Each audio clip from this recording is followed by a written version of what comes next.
Saya latar belakang dari seorang Muslim.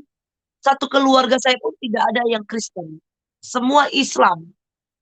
Mau tokoh-tokoh agama, pokoknya ustadz, ustazah, haji, haja, jemaat tabligh, pokoknya semua tokoh agama. Keluarga terpandang. Dan saudara tahu Bugis atau suku Bugis itu fanatiknya itu radikalnya luar biasa. Jadi tidak ada pengajaran atau pengetahuan tentang Kristen, tentang Yesus. Seorang muslimah telah memberi kesaksian yang sangat luar biasa buat kita semua. Ia mengatakan bahwa hidup di tengah-tengah keluarga yang taat beragama, bahkan tidak pernah mengenal siapa itu Yesus, siapa itu Kristen. Hanya mengenal salah satunya agama yang dianutnya. Namun teman-teman tahu, satu saat Tuhan izinkan dia untuk menikmati seluruh isi dunia ini. Ia menjadi seorang peskah, penari telanjang, bahkan seorang narkoba, seorang pencuri, penjamret, bahkan suami istri melakukan apa yang mereka mau. Namun, teman-teman tahu, setelah ia merasakan semuanya, Tuhan memanggil dia dengan cara Tuhan yang begitu luar biasa dan begitu ajaib. Di dalam kesaksian ini, ia mengakui bahwa Tuhan masih memberi kesempatan kepadanya untuk bersaksi dan mengatakan bahwa Yesus Kristus adalah Tuhan.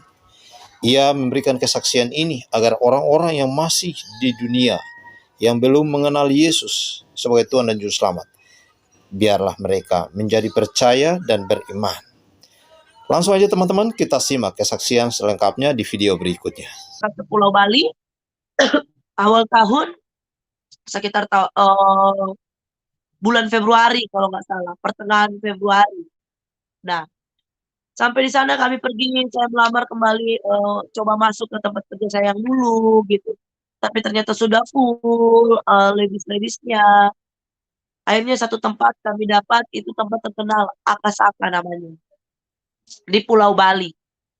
Nah, itu sempat dikunjungi oleh Polda Metro Jaya karena terkenal tempat itu jual beli narkoba terbesar di Pulau Bali, di tempat itu, di diskotik itu. Nah, jadi waktu saya melamar ke sana, yang menjadi kewajiban adalah setiap malamnya ketika di booking harus mengonsumsi narkoba. Jadi saya sempat juga pernah overdosis, hampir mati waktu itu. Nah, singkat cerita akhirnya suami saya yang duluan dipulihkan. Waktu suami saya duluan dipulihkan itu dia sementara main judi dan minum minuman keras. Dia sementara main kartu gini Bapak Ibu Saudara. Waktu itu dia kena serangan jantung. Dia masih umur 20-an waktu itu. Dia kena serangan jantung dan saya waktu itu baru pulang jam 3 pagi.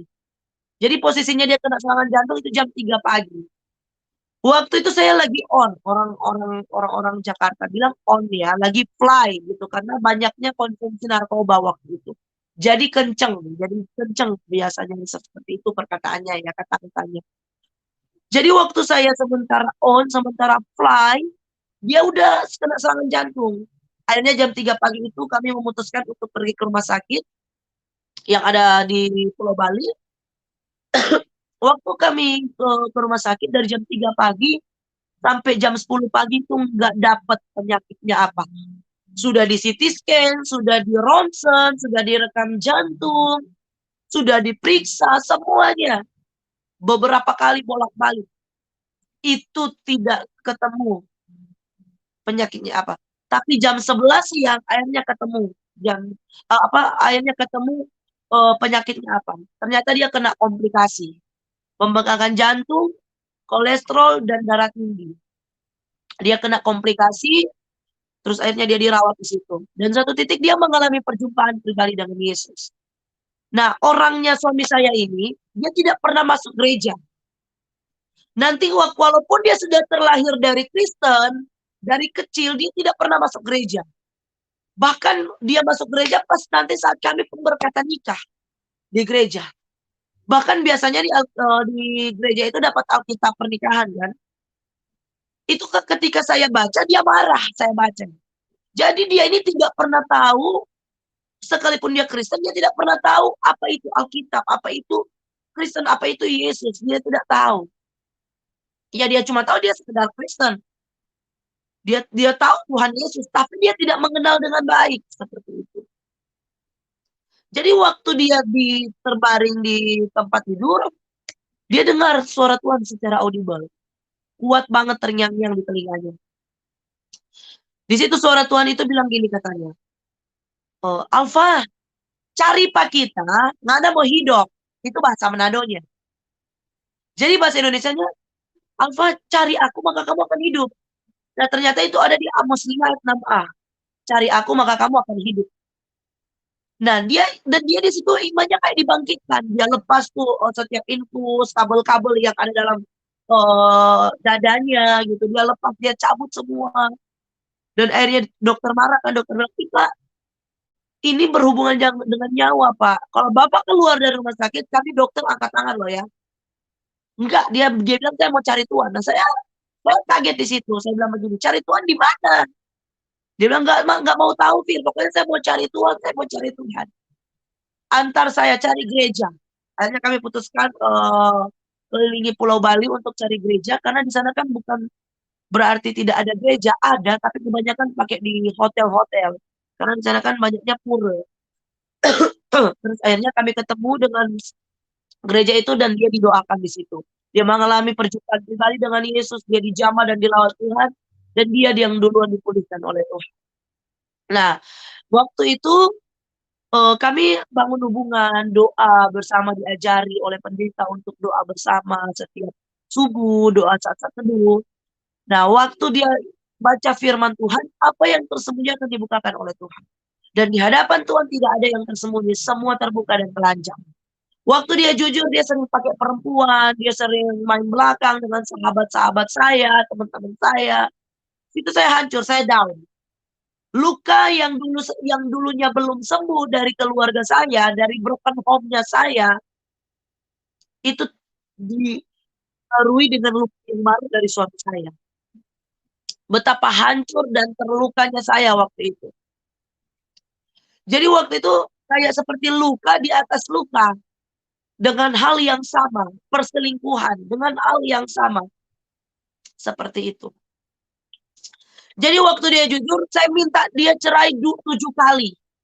Saya minta cerai 7 kali dalam pembicaraan kita. Saya bilang, saya nggak terima, saya nggak mau.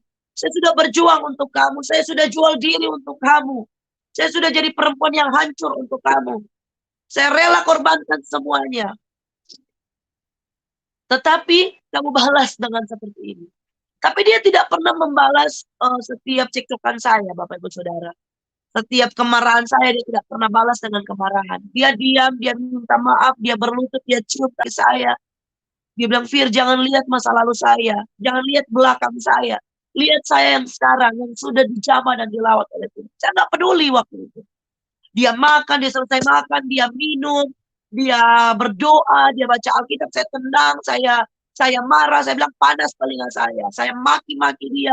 Saya mau buat gimana caranya supaya dia benci sama saya. Tetapi tidak pernah benci, Bapak Ibu Saudara.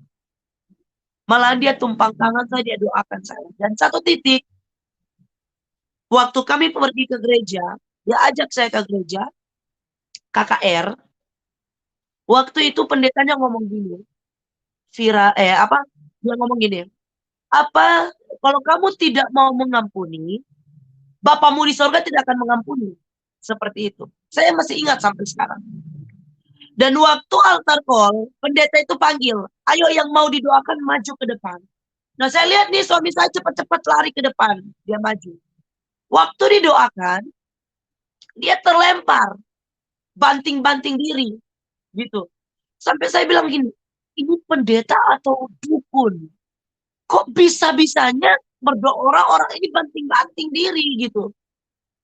Tapi selesai dia didoakan, dia kembali ke saya, mukanya agak berbeda. Ada sesuatu yang berbeda dalam hidupnya. Gitu. Nah, waktu dia datang menghampiri saya, dia bilang begini, ayo yuk maju di depan, didoakan. Saya bilang, kalau kamu mau didoakan, ya udah kamu aja gitu. Terus bilang, ayolah Fir, didoakan supaya kita terlepas, kita enak, kita plong. Kita bilang, kalau kamu mau bertobat, kamu saja. Jangan ajak-ajak aku. Kamu yang bawa aku di dunia gelap. Kamu yang ngajarin aku mencuri, menjamret. Saudara tahu kan menjamret sama seperti itu begal ya. Jadi kamu yang ngajarin aku hidup dalam kehancuran.